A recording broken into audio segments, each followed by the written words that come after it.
Amigos queridos, em nome de Jesus nos reunimos às primeiras horas da manhã desse dia para buscar-te a presença, Senhor, em nossas vidas, para estabelecermos as sintonias felizes de entrelaçamento dos nossos ideais, de aprendermos a servir em seu nome,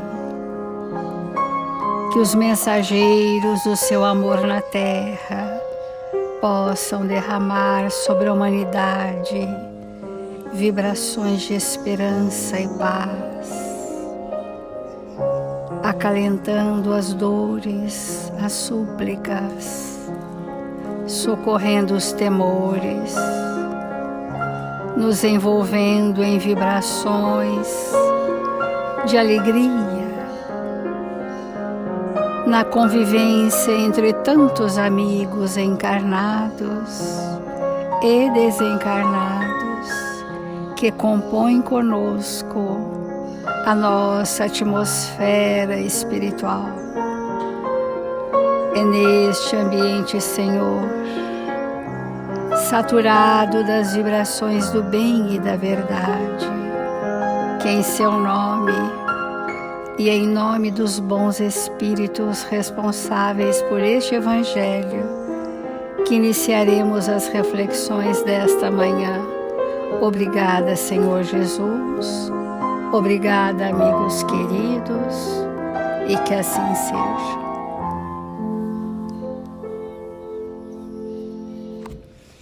Do Evangelho segundo o Espiritismo, o capítulo 5, Bem-aventurados os aflitos. As bem-aventuranças do Sermão da Montanha são as promessas de Jesus aos espíritos que conseguiram o sacrifício sobre os seus interesses pessoais, desenvolveram a abnegação e o contentamento íntimo de estar renovando a si mesmo através das grandes provas.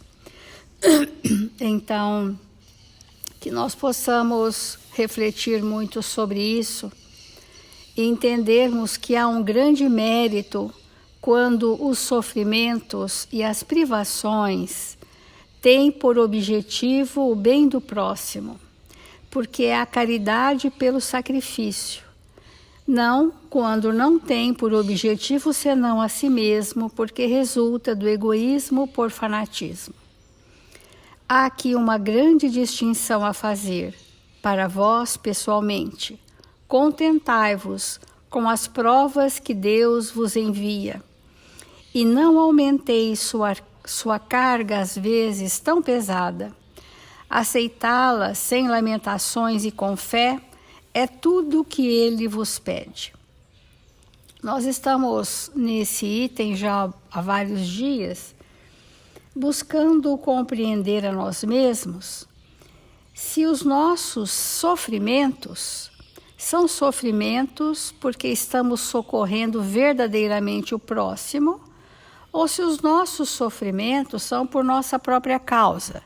Se são os nossos medos, as nossas inseguranças, o nosso egoísmo, a nossa inveja, o nosso ciúme, a nossa falta de fé, esse é um sofrimento que não leva a bem-aventuranças. É sofrer por sofrer. E quando nós sofremos por sofrer, não há crescimento. É muito importante que o Evangelho traz isso para nós, né? Sofremos, diz Kardec no livro Céu e Inferno, sofremos pelo estado de ignorância. Quanto tempo vai durar o sofrimento? O sofrimento dura o tempo da nossa ignorância.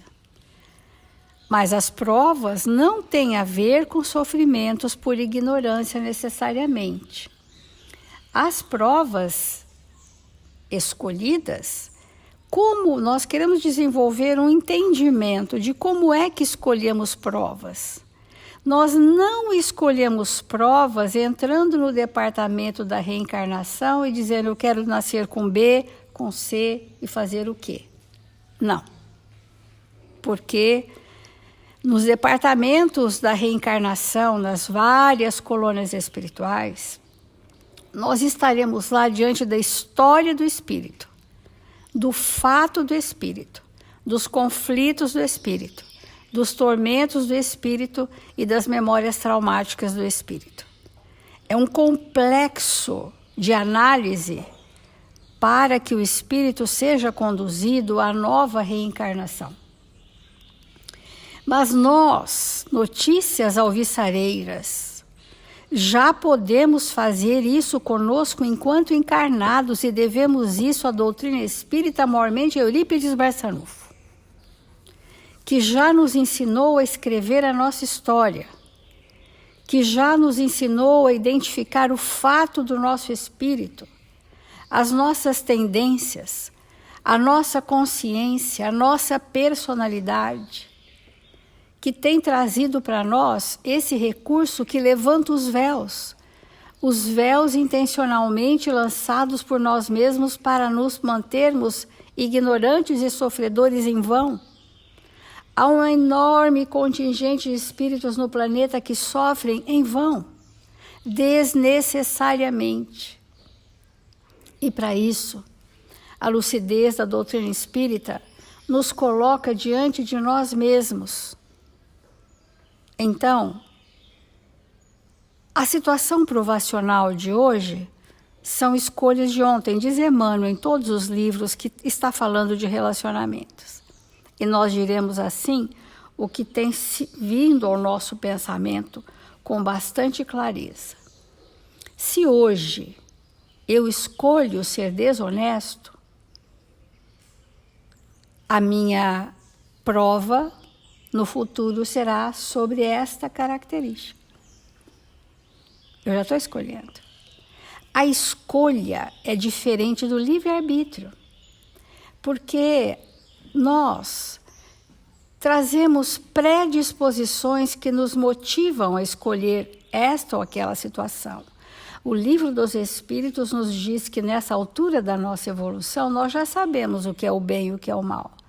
Mas ainda assim escolhemos aquilo que aparentemente é bom, mas não é o bem. É agradável, mas não é saudável. Me entretém, mas me ilude.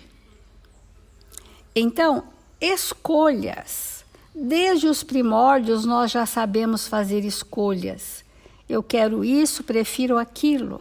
Que esses atos, segundo Eurípides, para nos fazer entender a lei de justiça, geram consequência. Ora, se eu estou escolhendo ser desleal, é esse gênero de provas que eu estou construindo para mim. Porque é nesse gênero de provas que eu vou ter tormentos, ou remorsos, ou culpas, ou, enfim, aflições terrenas. É muito interessante nós sabermos que somos construtores do nosso destino, que nós somos artífices da nossa evolução na Terra, que é absolutamente diferente do livre-arbítrio, que é tão somente regido pela moral consciencial. E para usarmos o livre-arbítrio, nós temos que já ter aquisições de responsabilidades morais. Então, lá no Livro dos Espíritos, qual é o móvel do livre-arbítrio? Conhecimento da verdade, responsabilidade adquirida. Responsabilidade adquirida, livre-arbítrio expandido.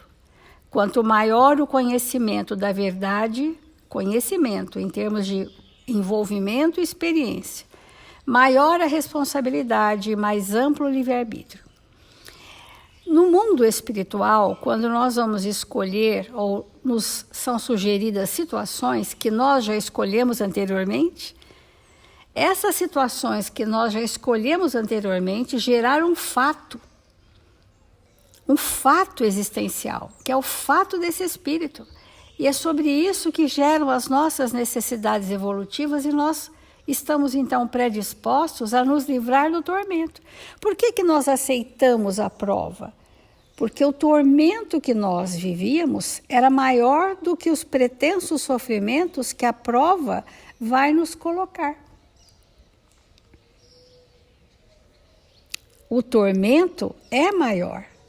Então, alguém nos orienta do que fazer para aliviar aquele tormento. E muitos de nós não aceitamos de pronto, talvez a maioria, mas nos é dado um tempo, 1 ano, 2 anos, 5 anos, 10 anos, 15 anos, 20 anos, nos preparando para aqui chegarmos. Nos preparando para aqui chegarmos. E quando aqui estamos, diante do gênero de provas que eu criei para mim pelas escolhas enganosas que fiz no passado, a nossa atitude muitas vezes é de pavor, ou quando não rebeldia, ou quando não descrença, ou quando não fuga espetacular do compromisso com Jesus. Isso é uma escolha. Isso é uma escolha.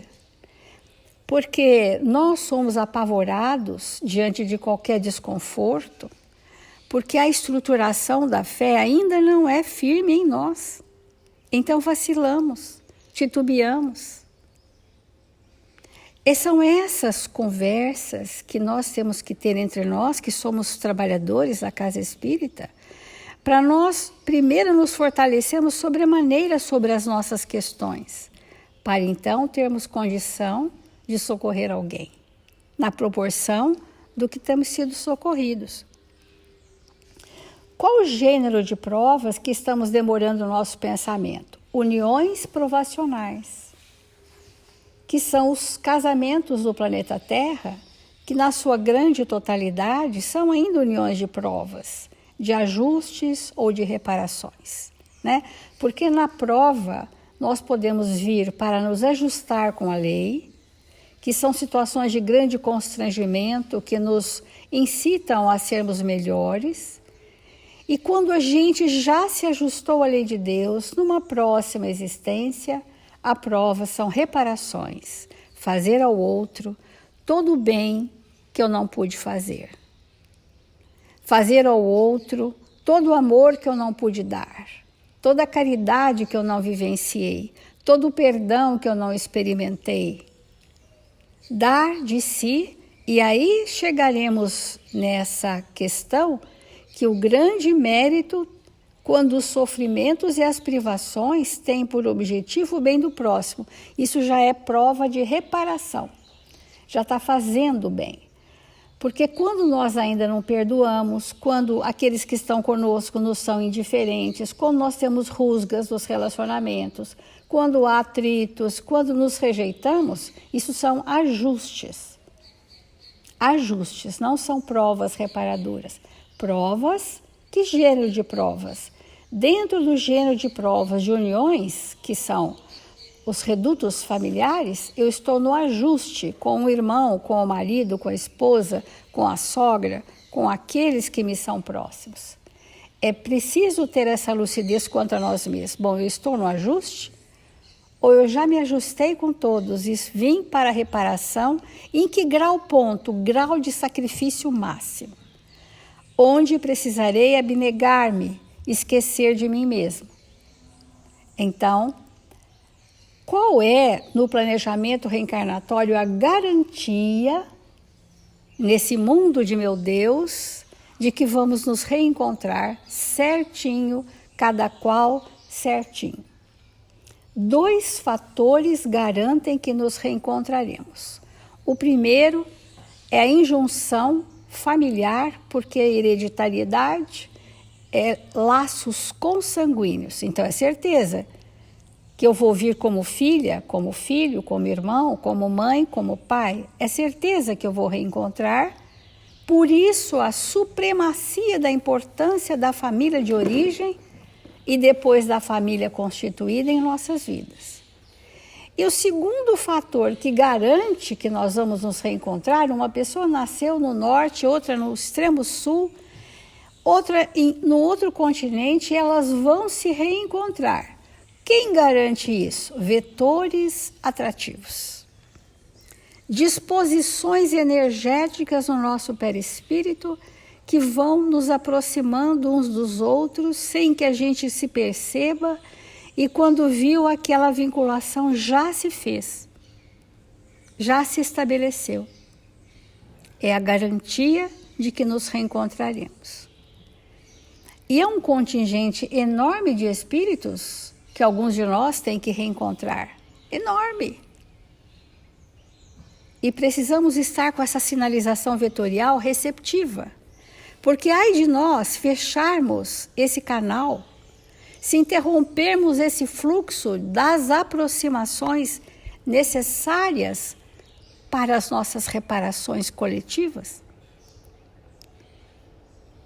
Por isso que o espírito no lar, ele precisa ter esse nível de consciência. Porque não tendo, nós ficaremos nessa busca incontida de amores que não construímos ao longo dos séculos. E temos a ilusão de que está em algum lugar nos esperando. Temos a fantasia, não reencarnou comigo, mas nós precisamos compreender que se aqui na Terra nós não fizermos construções afetivas significativas, não teremos na próxima encarnação esses espíritos afinizados. A nossa oportunidade é esta. O momento das uniões provacionais é este. Nós estávamos elencando no livro da Joana de Ângeles os problemas no matrimônio, na injunção, vamos dizer assim, na parentela da consanguinidade, família de origem, e a família constituída, estruturação de um novo lar, como sendo a célula mais importante do espírito. Porque hoje nós queremos construir as, entre aspas, famílias escolhidas, que é aquelas que não têm provacional, que é aquelas que não têm ajustes com a lei, que é aquelas que eu escolhi para o meu bel prazer. Mas as que Jesus nos concedeu são aquelas que eu preciso realmente sacrificiar no nível do perdão, da caridade, da benevolência, da indulgência, do perdão das ofensas. Então, precisamos estar muito atentos, porque estamos nos dirigindo a trabalhadores espíritas cristãos que precisamos desenvolver, nesta hora da humanidade, trabalhos seríssimos com a humanidade da Terra. Então, que esse trabalho comece em nós o mais urgentemente possível.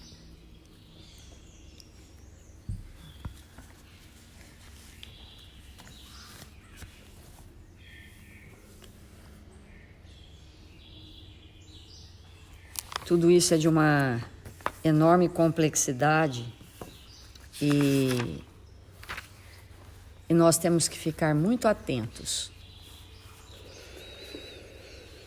Ontem nós lemos essa questão 230.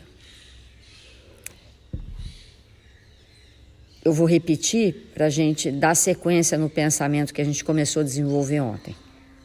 O espírito progride no estado errante pode melhorar-se muito, sempre segundo a sua vontade e o seu desejo. Mas é na existência corporal que ele põe em prática as novas ideias adquiridas. Então, como falamos ontem, no último estágio que nós fizemos no mundo espiritual, nós estivemos em ambientes, em colônias espirituais, em contato muito íntimo com espíritos espíritas. Entramos em contato com o conhecimento espírita. E essa ideia luminosa da doutrina espírita calou fundo em nossos corações. Ficamos longos anos absorvendo aquelas ideias, aqueles conteúdos. Mas, como falamos ontem, isso não resolve muito para o espírito. Porque entrar em contato com o conteúdo, concordar com o conteúdo, ter maturidade para perceber que aquilo é a verdade, não nos muda de maneira nenhuma.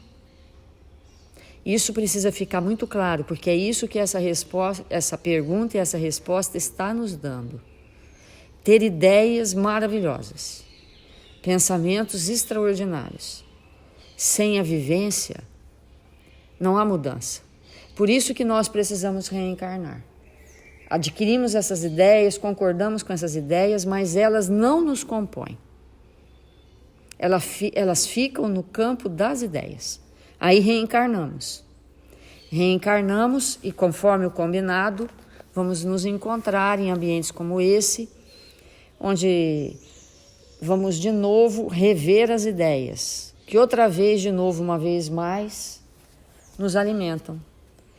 Nós concordamos, temos a certeza absoluta que isso é verdade, não duvidamos, mas sem a vivência não nos tornamos. Não nos tornamos espíritas. Voltamos ao mundo espiritual com as mesmas ideias daquelas que nós nos encontrávamos anteriormente, mas sem nos tornarmos espíritas. Concordar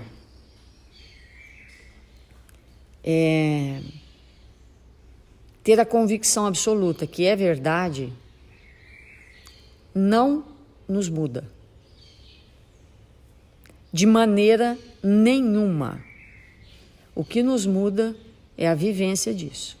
Concordar com o que Jesus falou, ter a mais absoluta convicção de que tudo o que ele disse é correto e não viver aqueles ensinamentos não nos torna cristãos, de maneira nenhuma. Então, por que nós estamos dizendo isso? Porque, como a Célia colocou, nós estávamos no mundo espiritual, a grande maioria de nós, em função da nossa infantilidade, pouco participou do planejamento reencarnatório, mas na hora da escolha da prova, nós fomos convocados pelos amigos espirituais e nos foi bem explicado. E nós anuímos, porque quando estávamos no mundo espiritual, quando estamos fora do corpo, a lucidez do espírito é maior. E a gente entende que se a gente não viver aquela experiência, não avançamos. Então, não só aceitamos, mas muitas vezes quisemos colocar coisas adicionais. E os amigos falaram, não, tá bom, vamos parar por aí, basta. Se você der conta disso, vai estar de bom tamanho.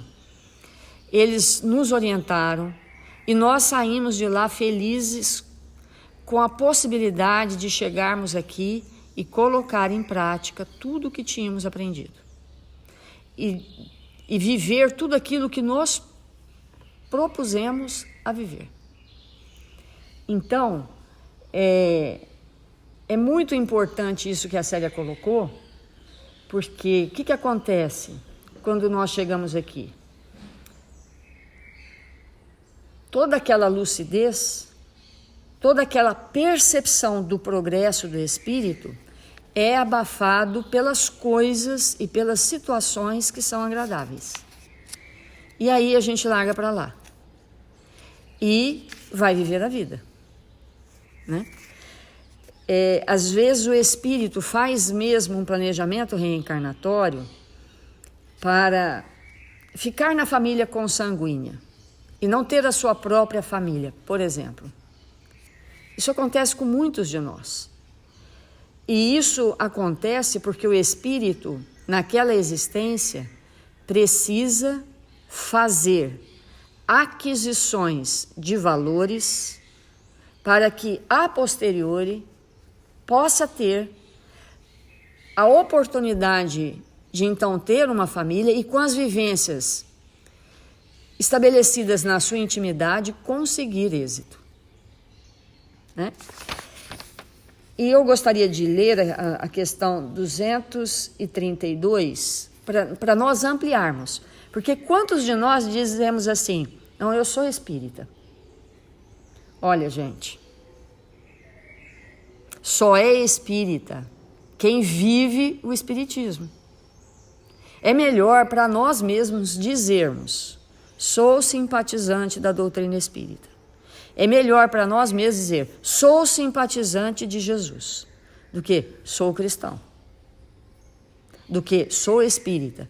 Porque ao dizer para os outros e para nós mesmos aquilo que nós não somos, é um estado de ilusão infinito e que nos constrange.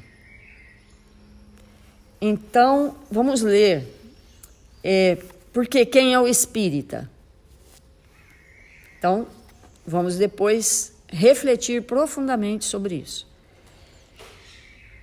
Então, essa questão diz assim, no estado errante, onde podem os espíritos ir para outros mundos, conforme, diz a resposta, conforme, ou seja, depende. Nós podemos ir para outros mundos? Depende.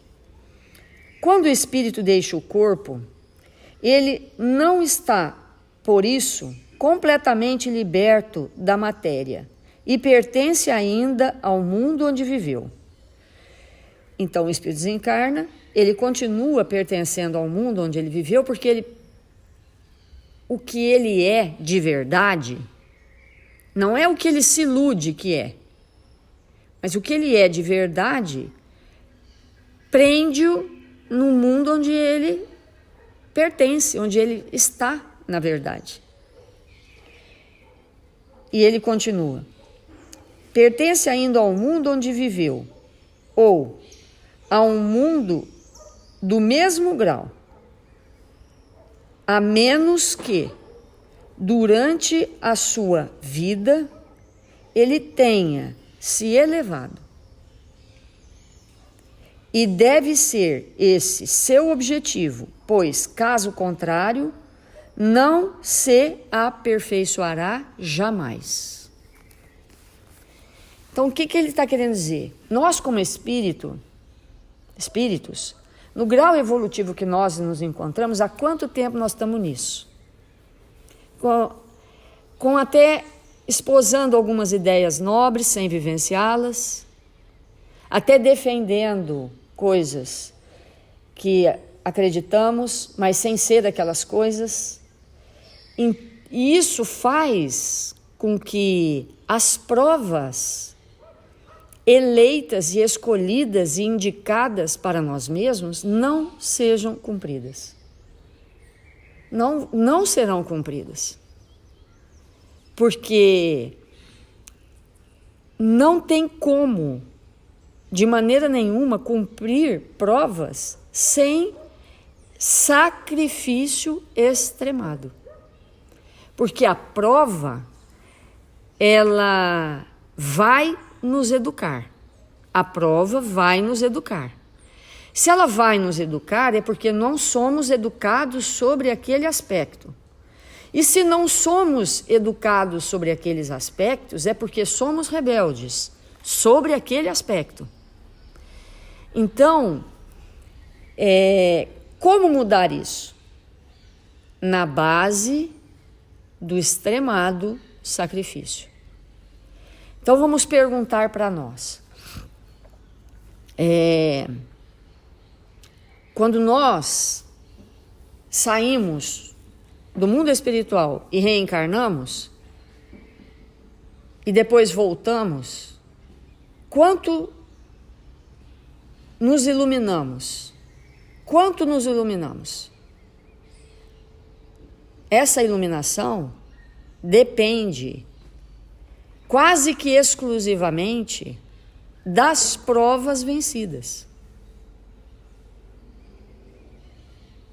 Pensa a dor do espírito quando ele chega no mundo espiritual e pensa, nossa, não andei.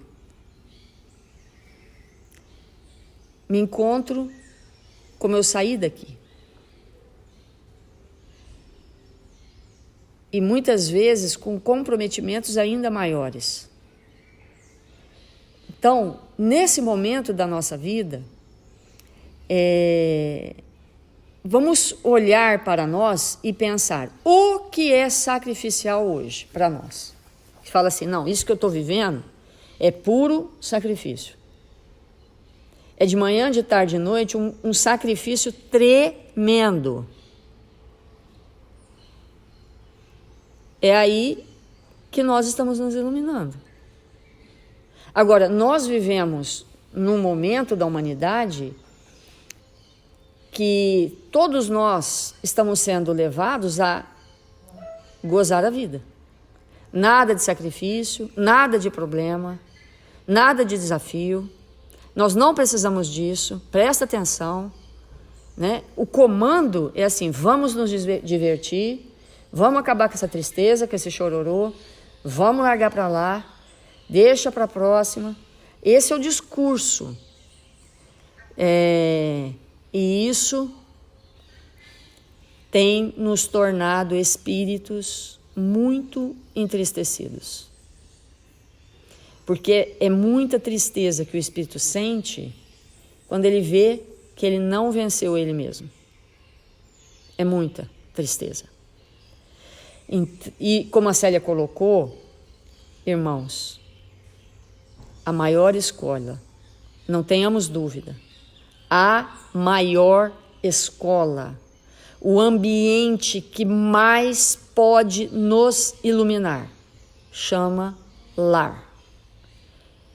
Com os nossos companheiros difíceis, com as esposas complicadas, com os filhos dementados, com as situações mais dolorosas, é ali. Depois, os outros ambientes. Porque quem não vence ali, não vence a si mesmo. Quem não vence no lar, não vence a si mesmo, não vence. E vencer no lar não é tornar as pessoas do nosso lar melhores, porque isso vai depender delas, se elas quiserem. Vencer no lar é nos tornar pessoas tão evangelizadas que vamos ter aquelas vivências e não vamos nos fazer de vítimas e nem sair de lá. É isso que é vencer no lar. É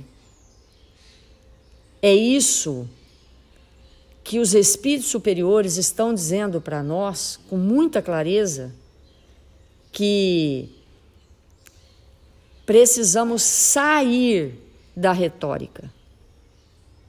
Sair da retórica. E viver tudo aquilo que nós estamos aprendendo. Imagina o que vai acontecer conosco, amigos. Imagina o nível de alegria da alma. Nós voltarmos ao mundo espiritual como espíritas.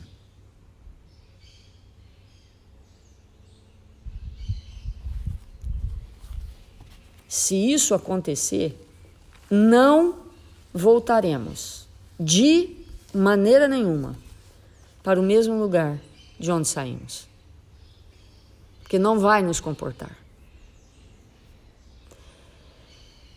Então, assim, nós não estamos aqui de maneira nenhuma, a doutrina espírita não é uma escola filosófica.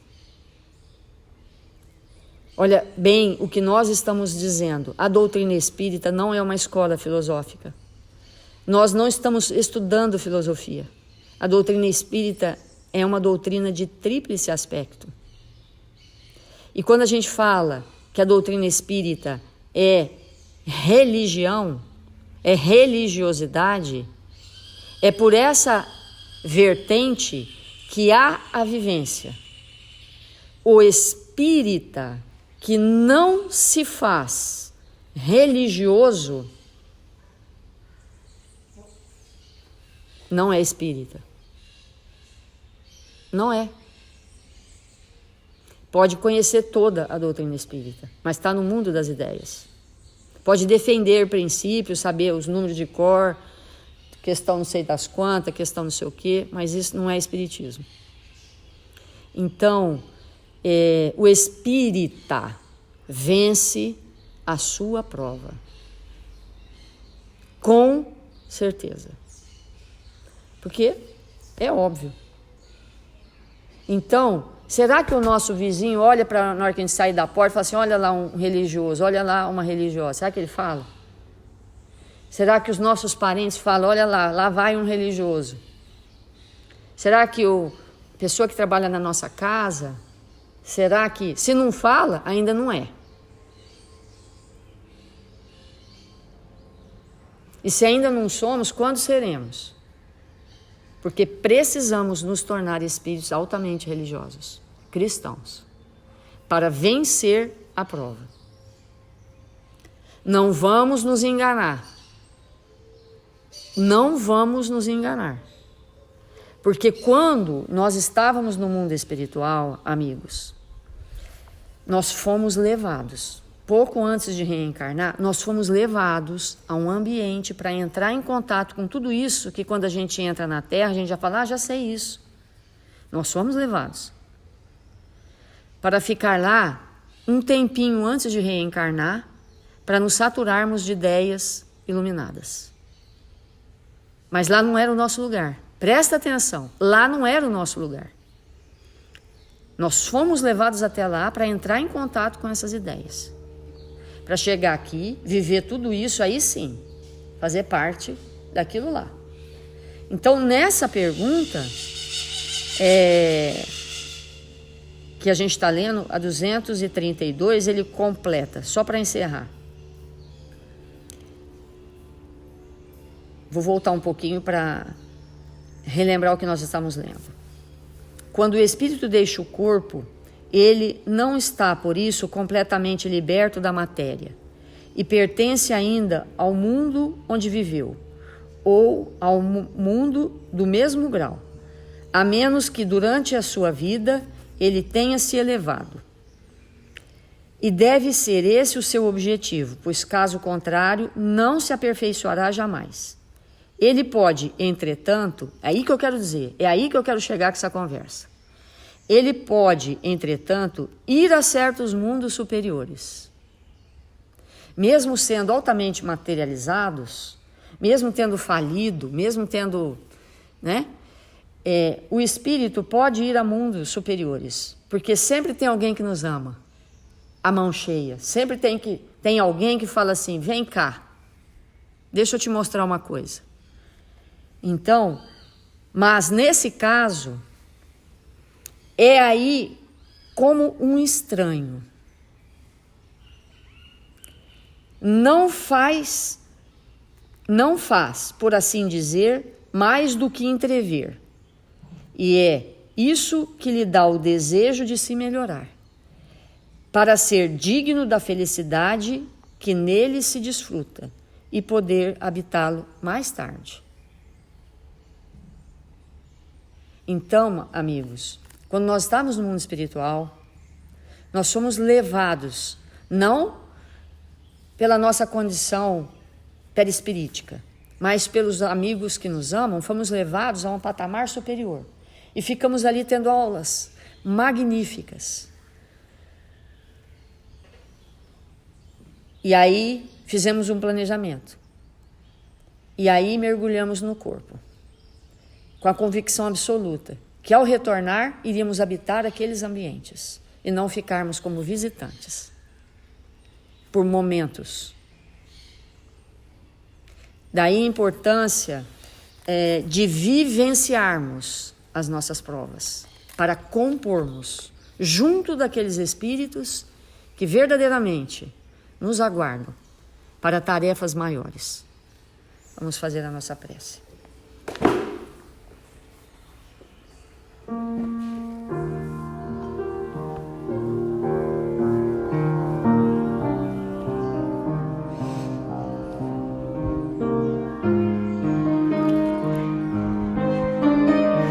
Senhor Jesus,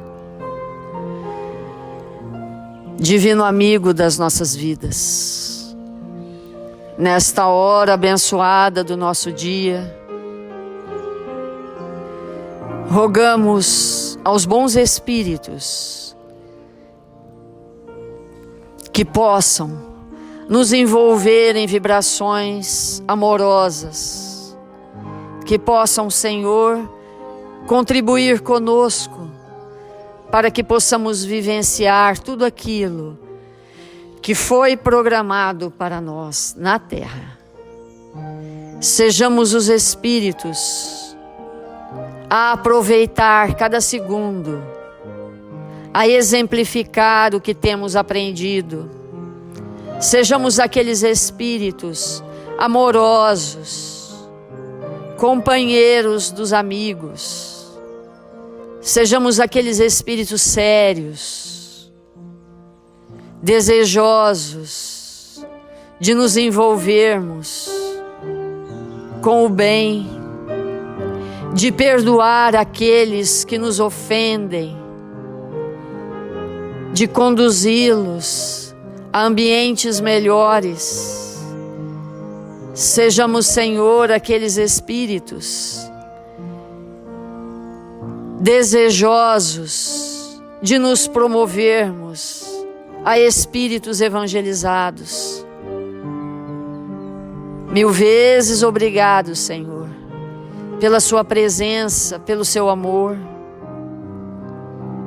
Que nesta hora abençoada do dia, nós possamos absorver as vibrações amorosas desses espíritos que nos cercam. Faça de nós instrumentos do seu amor, hoje e sempre. E nesse instante rogamos que os bons espíritos que aqui se encontram possam envolver nossos irmãos registrados nos cadernos de vibração da nossa casa.